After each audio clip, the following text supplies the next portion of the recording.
The camera flashes didn't stop. They never did, even when he stepped back. Even when he lowered his head and took a small step to the side. Even when his hand gripped the edge of the curtain backstage and his eyes searched for a space without noise, without praise, without eyes. He had just accepted a Lifetime Achievement Award. The crowd had risen. Standing ovation, people clapping like it was more than a trophy, like they were clapping for a man they didn't really know. And Keanu Reeves had smiled gently, humbly, not because he wanted to, but because he didn't want to disappoint anyone. The moment the ceremony ended, he disappeared. Not in a dramatic way, not the kind of exit people noticed. It was the quiet kind. Not the kind that slips between laughter and music and red carpets. His footsteps were soft, careful, respectful, like he was apologizing to the world for leaving it behind for a little while. And behind him, almost unnoticed, Ana de Armas watched him go. She stood beside a table full of actors and directors. Someone handed her a glass of champagne. She smiled politely, but didn't drink. Her eyes were fixed on the hallway he had walked down. She didn't know what pulled her. Maybe it was the silence he left behind. Maybe it was the tiredness in his shoulders. Maybe it was the way no one else noticed. She followed. It's not loudly, not like she wanted to be seen. Her heels clicked. Softly on the polished floor. Her hands trembled just a little, but she told herself it was just the cold air of the corridor. It was thought Keanu was sitting alone on a bench near the back exit. His suit jacket was off, his tie loose. His eyes looked at nothing, maybe a thought. Maybe a memory, maybe just a quiet space that finally made sense. Ana stood there for a moment, watching, unsure. He didn't look up. He didn't seem surprised by the quiet presence near him. He just said softly, almost like he was talking to himself, "You ever feel like applause is the loudest kind of loneliness?" She didn't answer right away. She sat beside him, not close, not far. Just enough space to be present, to let the silence stay kind. "I think applause can feel like pressure," she said, "like people cheering for a version of you that stopped existing a long time ago."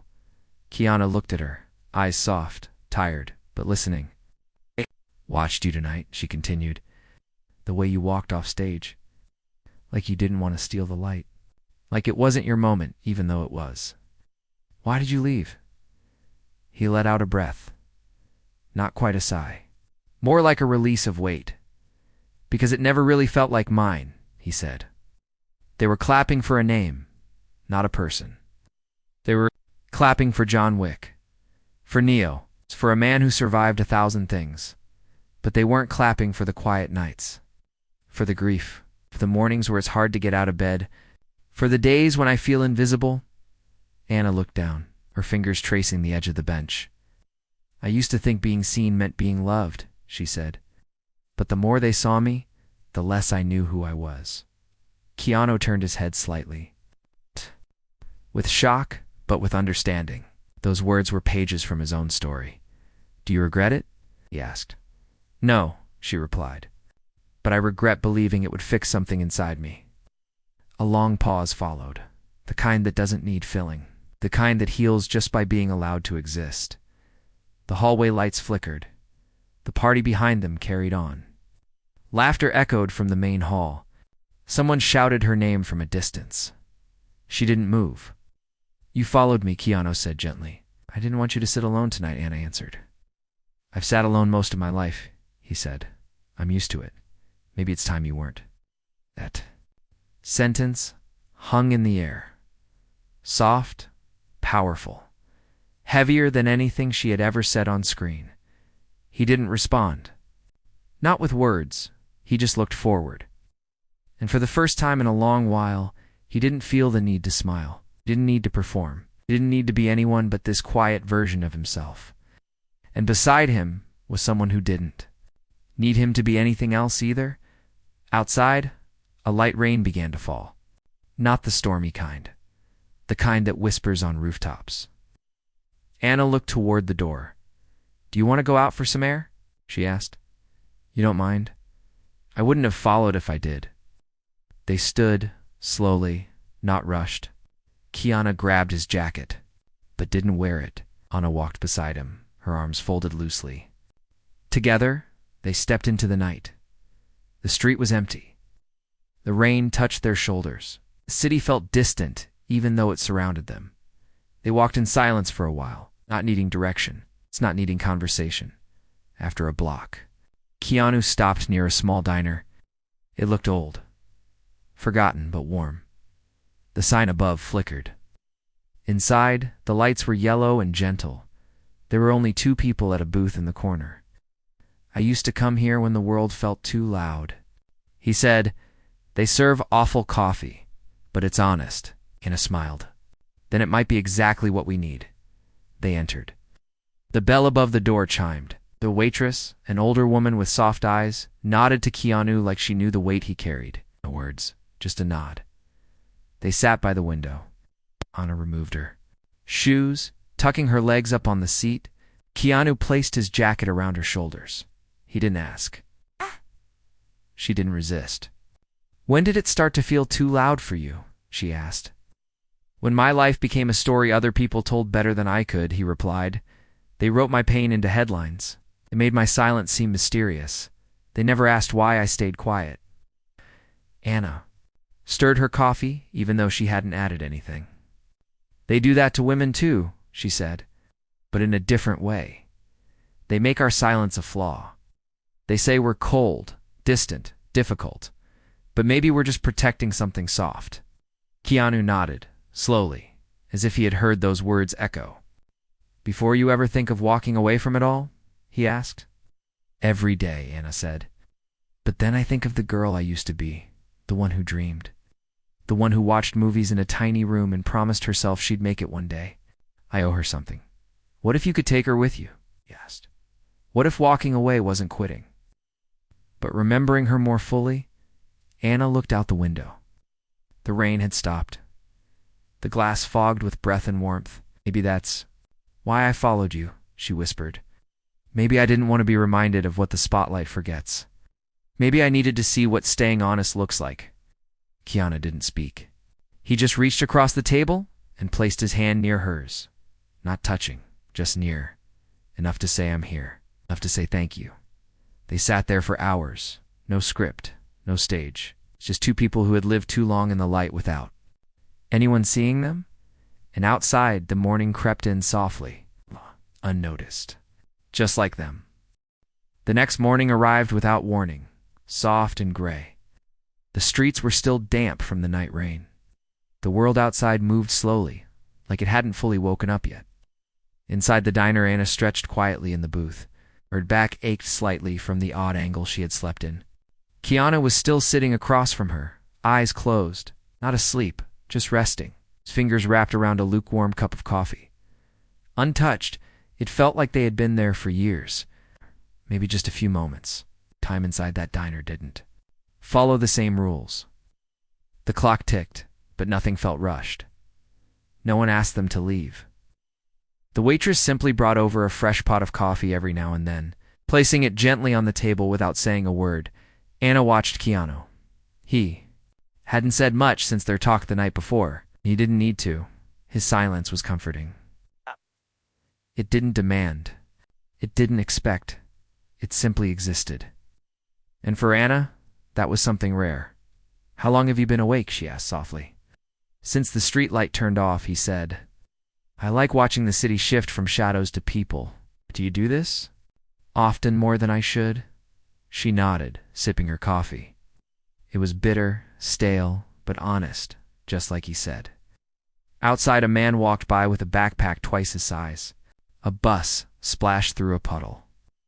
A dog barked from a distant alley. "Do you ever miss it?" Anna asked. The spotlight. Keanu looked up. His eyes weren't sad, just calm.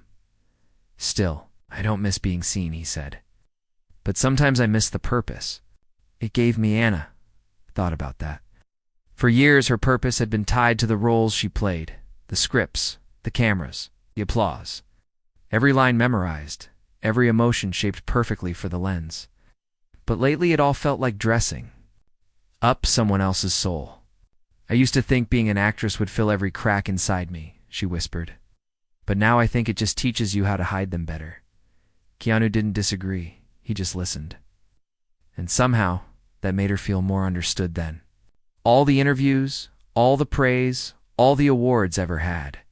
The diner began to fill slowly. A few regulars, a couple with tired eyes, a young man scrolling through his phone. Keanu shifted in his seat. "You don't have to stay," he said. "You probably have things to do." Anna looked at him. "Maybe I do, but none of them matter right now." Smiled. Not the one he gave fans. Not the polite one. This smile was tired, but warm. Genuine? "You want to take a walk?" he asked. "Only if it's a long one," she said. They left the diner, stepping back into the soft chill of morning. The air smelled of wet concrete and distant coffee. Anna slipped her arms into his jacket again. Keanu didn't say anything. He just slowed his pace to match hers. They walked for hours, through back streets and forgotten alleys, through old parks, where pigeons gathered like old friends. They passed graffiti that told stories more real than any film. They stepped over cracked sidewalks and under rusted fire escapes, and the whole time, they talked. Not about Hollywood, not about scripts or sets or agents. They talked about real things, childhood memories, books they never finished, meals they missed from home, the sound of a mother's voice, the weight of silence, the way grief sits quietly even after years. Anna told him about Havana, the ocean breeze, the street vendors, the sound of laughter even when money was tight. She talked about her grandmother, the one who believed in her before anyone else did, the one who passed before she made it big. Keanu told her about his sister, about the hospital visits, the fear, the strength she carried. He spoke about love, the kind that never fades even when people do. He talked about motorcycle rides to nowhere, about bookstores, about the silence of early mornings when no one expected anything from him. They sat on a bench in a small park. Children played in the distance. Anna looked at him carefully. "Why do you stay here?" she asked. "In this city, in this world?" "Because sometimes," he said, "you find someone who makes the noise worth it." She didn't ask if he meant her.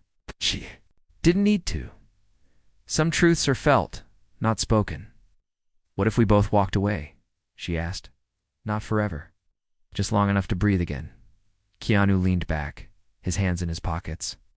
"You think we could do that?" "I think we have to. People won't understand. They don't need to." A silence settled again.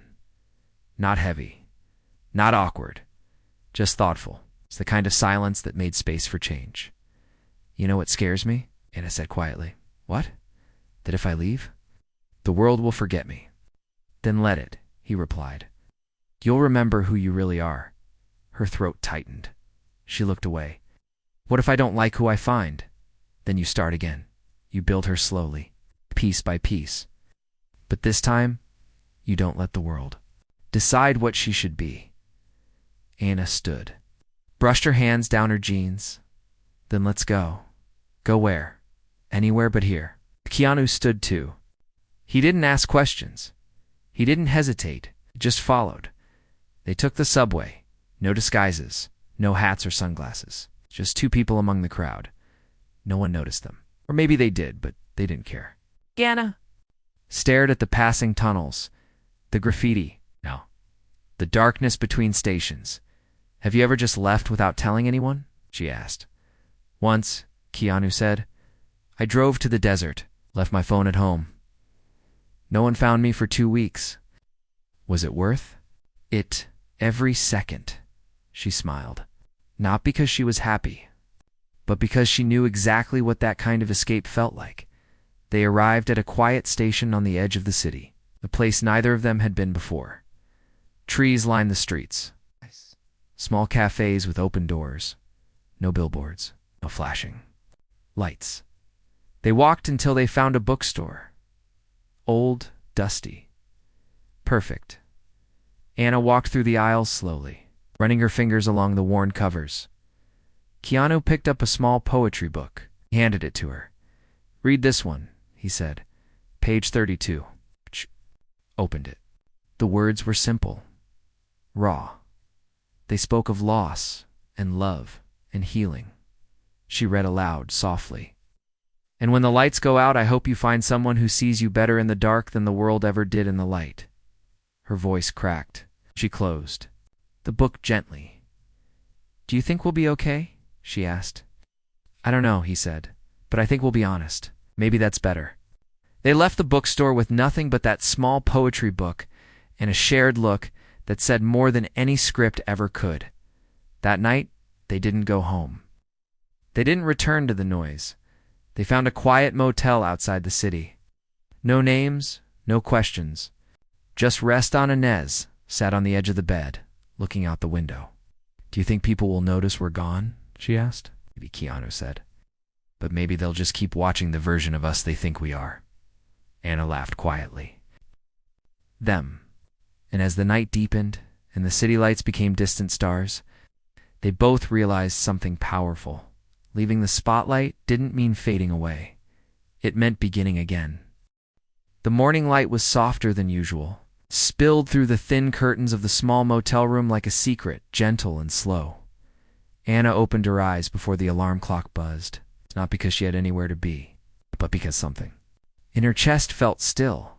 It wasn't peace exactly, but it wasn't anxiety either. It was something in between, like a silence she didn't need to fill. She sat up quietly. The room smelled of old wood, clean linen, and something faintly sweet. From the small diner downstairs, Keanu was sitting by the window, same spot as last night, holding a cup of coffee again. He didn't move when she woke up, didn't speak right away. He just looked outside at a world that wasn't expecting anything from him. "Did you sleep?" she asked. "Some," he replied. "Enough." Anna stood, wrapped the blanket around her shoulders, and joined him at the window. "I didn't dream," she said. Keanu glanced at her. "Sometimes that's a good thing." She nodded. No noise, no flashbacks, no stage lights, just quiet. They sat in silence for a while, watching as the street below slowly came to life. A boy rode his bike past the bakery. An old man watered the plants outside a flower shop. A dog barked in the distance. None of them knew who was watching from the window. None of them cared, and that was what made the moment feel real. "What happens now?" Anna asked softly. "We live," Keanu said. "Not just exist, but live. What if we're not ready, and we do it anyway?" Slowly, honestly, like starting from scratch. Anna pulled the curtain back slightly. The sunlight warmed her skin. "You ever think the world will forgive us for walking away?" she asked. Keanu took a sip of his coffee. "It's not the world we need forgiveness from. It's ourselves." Those words settled deep inside her, like they were meant to find a home there. After breakfast, they packed their bags. No makeup, no scripts, no schedules. It's just simple clothes, toothbrushes, and the poetry book from the store. Keanu folded a note and left it on the small table in the room. It said nothing more than thank you. They didn't know where they were going, but the road welcomed them anyway. Keanu had an old motorcycle. Dusty, scratched, reliable. Anna had never ridden on one. Shh. He handed her a helmet. She looked at him, unsure. "Trust me?" he asked. She nodded, climbed on, held on. They rode through empty roads and green fields, past lakes that shimmered like mirrors, through tunnels where their laughter echoed like a promise. Anna's arms tightened around him, not out of fear, but because in that moment she felt safe. They stopped at a quiet cabin near the edge of a forest. It belonged to a friend of Keanu, who owed him nothing, yet gave everything. The cabin was small, made of worn wood and filled with silence. There was no television, no signal, only the sound of wind through trees and birds calling each other from the branches. "How long can we stay?" Anna asked. "As long as it takes," he said. Anna walked through the rooms, touched the old piano in the corner, ran her fingers along the books on the shelf. It felt like a place where stories ended or began again. That night, they built a fire, cooked simple food, sat outside and watched the stars. I forgot the sky could look like this," Anna whispered. "The city hides it," Keanu replied. "Too many lights pretending to be stars." Anna laughed softly. "That's poetic. I read it in a cheap book once." He smiled. "Still true." They watched the flames crackle. "You know," she said after a long silence, I used to fake being okay so much that I started forgetting what real okay felt like. Keanu poked the fire gently. You don't have to fake it here. I know, she said. That's the scary part. Being real always is. Why are you helping me? She asked suddenly. Abby. Her voice was low, raw. Because someone helped me once, he said. When I was lost, and because I see the weight you carry, and because you followed me when no one else noticed I had gone. Anna looked down at her hands, trembling again, but not from cold. I don't know how to heal, she whispered. Then don't, Keanu said. Just rest. Sometimes that's the first step. A tear slid down her cheek. She didn't wipe it away. Keanu didn't move. He let her sit in her truth, in her moment. Without rushing it, in the days that followed, they settled into a rhythm. Slow mornings, long walks through the woods, cooking meals together, reading from the poetry book, laughing over burnt toast and cold soup. They learned how to be quiet, without being distant, how to speak without performing, how to feel without pretending. Anna began painting again, nothing serious. Just small watercolors, trees, skies, little moments. She hadn't picked up a brush in years, not since she was a teenager in Cuba, painting in a sketchbook by candlelight. Keanu worked with his hands, fixing the porch, chopping wood, building a shelf for her paints. He didn't say much while working, but Anna knew he was building something more than furniture. He was building a space for them both to exist honestly. One night, storm came through, loud, wild. The wind howled like it had something to prove.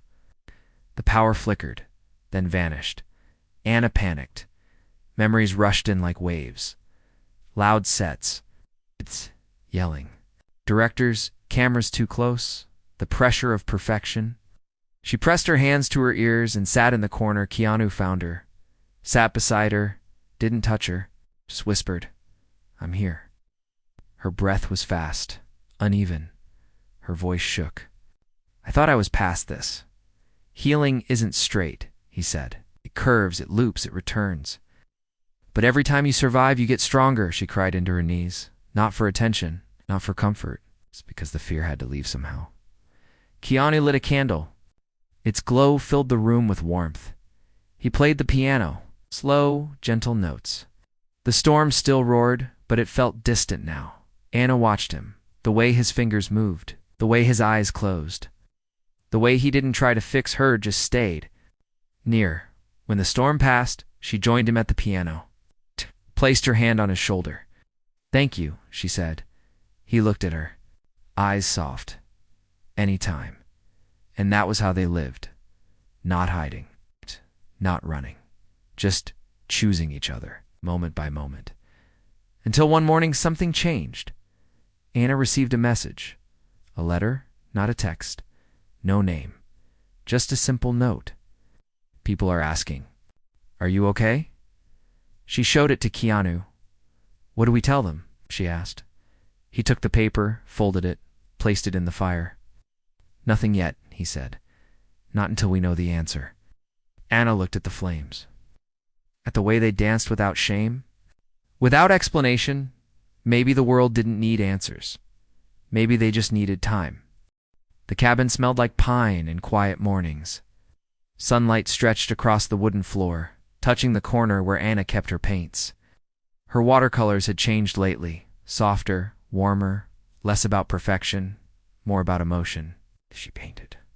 Without fear now, not to impress, not to perform. Just to feel. Keanu sat outside on the porch, coffee in hand, eyes fixed on the trees. He watched them the way some people watch oceans, like they held answers no one else could hear. No? The wind moved gently through the branches, each rustle like a soft conversation between nature and memory. Inside, Anna opened the poetry book again, the one he gave her that first day. A dried wildflower rested between page 32 and 33. She smiled, not because it was romantic, but because it reminded her that small things could survive even. Between heavy pages, she stepped outside, barefoot, holding the book. Page 74, she said. Read it. Keanu took the book, flipped through carefully. His voice was low, steady. You don't need 1,000 lights to know you're glowing. You just need one person who sees you when the world forgets your name. Anna looked away, her eyes wet. I used to think I needed the world to see me, she whispered. Now I just want someone to remember who I am when the world looks away. Keanu reached for her hand, not forceful, just gently. She let him. You're more than your roles, he said. It's more than your past, more than what people expect. So are you. She replied. The wind carried their silence like a lullaby. They spent the day hiking through the woods behind the cabin. Not far, just far enough to feel free. Birds fluttered in the trees. Small paths wound between moss-covered stones. Anna laughed as she slipped on a wet rock, and Keanu caught her. I'm not good at nature, she said, brushing mud off her leg. Nature's not asking you to be, he replied. They sat by a small stream, the water cold and clear. Anna dipped her feet in, gasped. That's freezing, she said. Good, Keanu smiled. It means you're alive. Anna looked at him. You know what I miss? She asked. What? Calling someone at midnight just to tell them about a dream? Falling asleep on the phone? Knowing someone would pick up even if they were tired. Keanu tossed a pebble into the stream. Miss letters, he said. Real ones. Ink. Paper. Handwriting. Something you can fold and hide in your coat pocket. Why don't people do that anymore? Maybe they're scared of being remembered wrong. Anna leaned back on the grass. I think I'm scared of being forgotten. Entirely you won't be, he said. How do you know? Because you followed someone into the dark when no one else did. And that kind of courage doesn't fade. They returned to the cabin as the sky began to turn orange and purple. Inside, Keanu lit candles while Anna cooked something simple. Soup, toast. They ate in silence. Not because they had nothing to say, but because silence had become its own kind of language between them. Later, as the fire crackled, Keanu opened an old wooden box he had brought from the city. Inside were photos, not of premieres or magazines, but real ones. Polaroids, scratched edges, faded corners. He handed one to Anna. It was of a younger Keanu, maybe 20. I'm standing beside a motorcycle. Hair messy, eyes full of hope. You look like you still believe the world was kind, she said. I did, he replied, until it proved otherwise. Again and again. Do you believe in it now? No, he said softly. But I believe in small moments. People like this. Anna touched the edge of the photo. Can I take one of you? She asked. He nodded. She grabbed her phone, held it up, and hesitated. No smile, she said. Just be you. He stared at the lens, not acting, not posing. Just being. The photo came out slightly blurred. Real. She looked at it. Perfect, she whispered. He looked at her. Can I take one of you too? She nodded, stood near the fireplace. The light behind her like a soft halo dot clicked dot. He looked at the photo, held it gently, placed it next to his old Polaroids. You belong here, he said. Not in Hollywood. Not unless you choose it again. Not unless it serves you. It's not the other way. Around Anna sat on the floor, I think. I want to live differently now. I want to make things for the right reasons. Not just because they'll trend. Not just because someone says it's a good move. Then you're already ahead, Keanu said. A knock at the door broke the quiet. They froze. No one ever came here. Not without warning. Keanu stood slowly, walked to the door, opened it. A man stood there, dressed simply, was kind, holding a letter. Someone asked me to deliver this, he said. They said you'd understand. Keanu took the letter. The man turned and walked away without another word. Anna stepped closer. What is it? She asked. Keanu opened it, read, then handed it to her. The letter was short. We know where you are. The world is asking. They want answers. If you're coming back, say something. Anna folded the letter, her hand shaking. Can't hide forever. She said, We're not hiding, he replied. We're healing. But if we don't speak, they'll make up stories. They always do. Then maybe we should give them the truth. Keanu looked at her carefully. Are you ready? No, she said. But maybe ready isn't the point. He nodded. Then let's speak. But on our terms, they sat that night and wrote a letter.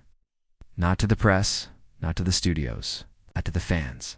But to the truth, they didn't explain everything. They didn't justify. They just spoke honestly. They told the story of noise and silence, of loneliness and company, of why two people stepped away not to vanish, but to find something real. Again, they signed it together. Then Anna whispered, "What if they don't listen?" "Then we still spoke," Keanu said. "And that matters." They didn't send the letter yet. They placed it on the table, near the fire. And as the night fell softly around them, they both knew something had shifted. They weren't just healing anymore. They were beginning. The next morning came with an ache neither of them expected. Not physical, not even emotional. It was the kind of ache that sat quietly beneath the ribs. It's an ache that only arrived when something important had been decided. Anna stared at the letter. On the table, the one they wrote last night, their truth. No capital letters, no polished words, just honesty. Ink smudged in a few places. Her thumbprint where her hand had trembled. Keanu stood by the fireplace, poking gently at the ash from the night before. He hadn't spoken yet, hadn't moved much. Something was stirring inside him, and Anna could feel it even from across the room. "Do you still want to send it?" she asked. He didn't answer right away. He placed the fire iron down, turned toward her slowly. "I don't know," he said. "I'm scared of what comes next." Anna nodded. "Me too." They sat across from each other, the letter between them, silent, waiting. "What if it changes everything?" she asked. "Then maybe it needs to," Keanu replied. "What if it ruins the quiet we found? Then the quiet wasn't strong enough to hold the truth." Anna reached out and touched the edge of the envelope. It felt heavier than paper, like it carried the weight of their real names, their real selves. "I don't want to go back," she whispered. "We don't have to," he said. "We only go forward. And forward doesn't have to look like before." They stared at the letter again. Then Keanu stood up, grabbed his keys, looked at Anna. "Walk with me?" "Always," she replied. They drove to town, to the same bookstore where he had first handed her the poetry book. The owner, a quiet woman named Marta, greeted them with a knowing nod. She had always understood things without asking. "Can we leave something here?" Anna asked. "Of course." Marta said. Anna placed the letter between two worn books on the front table. No name, no explanation. Marta simply said, "I'll know who to give it to." And they left. Back at the cabin, something had changed. The silence didn't feel like hiding. Anymore, it felt like breathing, like space. It's like something waiting to grow. Keanu built a table outside. From scratch. Didn't measure much. Just wood, nails, effort. Anna painted it after he finished. Soft colors, blues and greens, like ocean and trees mixed together. She said while brushing the final stroke. "I think I've spent most of my life trying to be seen." Keanu looked up from the stool he was carving. "And now I just want to be known. By one person, fully. That's enough." Keanu didn't reply. He didn't need to. The way he looked at her said everything. That evening the phone rang. Anna stared at it. The old landline Marta had insisted they'd keep just in case. They hadn't. "Used it once? Should I answer?" she asked. "Do you want to?" No, but she did. Her hand shook as she lifted the receiver. "Hello?" There was a pause, then a familiar voice. "Anna." She froze. "It's me," the voice said. "Raphael, from Madrid, your agent." Her throat tightened. "You've been gone," Raphael said. "People are worried. The studio wants answers. Reporters are guessing everything. They're starting rumors that stop," she said, softly but firmly. Raphael went quiet. "I'm okay," she said, "but I needed to disappear. Not because something was wrong, but because everything was loud." "You didn't say goodbye," he whispered. "I didn't know how. You have a film premiering in 6 weeks. They want you in New York. The studio is calling it a comeback." Anna closed her eyes. The weight returned. The weight she had forgotten. Raphael. What if I don't want to come back? They won't understand, he said. Then they won't. What should I tell them? Tell them I followed the truth, found something better than fame. She hung up before he could respond. Keanu was standing outside the door, watching. Was it hard, he asked. She said, but not as hard as pretending everything was fine. They Sat under the stars again. Keanu handed her a cup of tea. Did I ruin everything? She asked. You freed something, he said. You chose yourself. I didn't expect it to hurt this much. Choosing peace always costs something. She looked up. The stars clearer than ever. Do you think we'll ever go back? She asked. Maybe, he said, but not as who we were. Then who as who we are now, and that makes all the difference. Anna leaned against him, rested her head on his shoulder. If they never accept me again, if I never get another role, will I still matter? You mattered before the cameras, he said. I'll matter long after. The wind picked up slightly, cool and gentle. I want to make something, Anna said. Something. Small. Something honest. A short film, maybe. Yes. Just me. Just the truth. Keanu smiled. I'll help you. And for the first time in years, she didn't feel like a product. She felt like a person, like an artist, like a soul returning to her body. They spent the next few days writing. No script format, no deadlines, just memories, moments, things that hurt, things that healed. Anna directed. Keanu held the camera. They filmed in the forest, by the stream, inside the cabin, her voice narrating soft thoughts over silent images. This is who I am now, she said in the final shot. Not perfect, not polished, but real. They uploaded it to a small platform.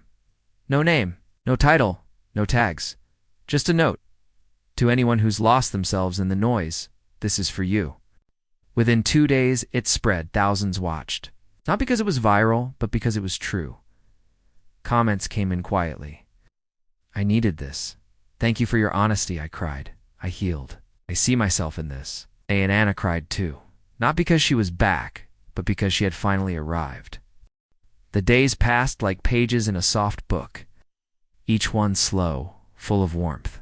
The cabin no longer felt like a hiding place. It felt like a beginning. Anna moved through the rooms with steady steps. She no longer tiptoed around her own heart. The short film they made together had touched people, not millions. Not everyone, but enough. Enough to feel seen, enough to feel held. Anna didn't need headlines anymore. She had traded the spotlight for something brighter – honesty. She sat on the porch, sipping tea. Her phone buzzed beside her. It's the same phone she had forgotten for weeks. She looked at the screen. Not a studio, not press. It was a message from her mother. I watched your film. I saw you again. Not the actress, not the star. My daughter. Hannah held the phone against her chest. Her eyes filled, but her body didn't tremble. She had waited a long time for that sentence. Inside, Keanu was fixing a drawer that always stuck, humming softly. He didn't ask about the message. He just smiled when she walked in. Want to drive today? He asked. She nodded. They packed light, just in case. Snacks, water, her camera, the poetry book. They didn't say where they were going. They just drove. Long roads, open skies, the kind of landscape that makes silence feel full instead of empty. Think we'll ever go back to the city? She asked while driving. I think we might visit, Keanu said. But we won't stay unless we choose to. That's the difference now. Anna smiled. I like having a choice. They arrived at a quiet beach just before sunset. No people. Just wind and waves and the soft sound of birds in the distance. They walked barefoot on the sand. Their shoes forgotten in the car. Anna filmed small pieces. The waves, the sky. Keanu's silhouette walking ahead. She didn't plan to upload this. She didn't need an audience for everything. Some art was just for keeping. I used to think happiness was a destination, she said, pointing the camera toward the sunset. but I think it's more like the way the light changes when the sun moves. Keanu nodded, constant but never loud. They sat down on a large rock, close enough for their shoulders to touch, not needing more. Anna said quietly, I don't regret leaving. Me neither, Keanu replied, but I think we had to lose everything first, even ourselves, especially ourselves. Anna laughed. Softly, you always do that. Do what? Well, say the thing I'm afraid to admit. Maybe because I've been there too, he said. Maybe because losing myself was the only way I could become someone real. The sun dropped lower, orange and gold touching. The ocean. What happens next? She asked. Whatever we want. Anna pulled her notebook from her bag, began to write a letter, not to the press, not to her fans, to herself. Dear Anna, you were never broken. You were just tired of pretending. You were enough. Before they clapped, and you'll be enough long after they stop. You left the noise not because you were weak, but because you finally listened to your own voice. Remember this place, this moment, this peace. Remember who walked beside you when everything felt too heavy? And never forget, you can always begin again. She folded the letter, placed it under a small rock near the tide. Someone might find it. Someday, she said. Maybe someone who needs it more than you ever did, Keanu said. They watched the water wash against the shore, waves repeating like a quiet promise.